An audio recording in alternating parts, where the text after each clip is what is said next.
Հայաստան կուսակցությունը ներկայացնելու է ուժեղ խաղաղություն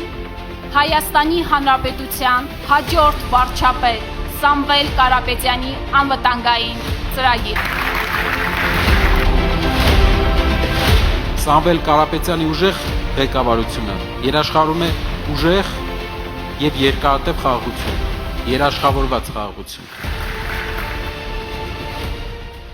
Ուժեղ բանակը պատերազմ չի սկսում, այն կանխում է պատերազմը։ Ուժեղ խաղաղությունը հնարավոր է միայն ուժեղ բանակի շնորհիվ։ Արժանապատիվ ծառայությունը մեզ համար պարզապես կարգախոս չէ։ Դա հանձնառություն է, դա քաղաքական կամք է, դա պետության պարտավորությունն է։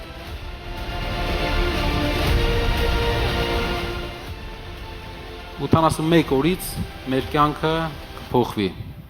մեր անվտանգությունը կփոխվի։ Սա է մեր առաքելությունը, սա է մեր կամքը հանուն ուժեղ Հայաստանի։ Ուժեղ Հայաստան, ազատ ու հզոր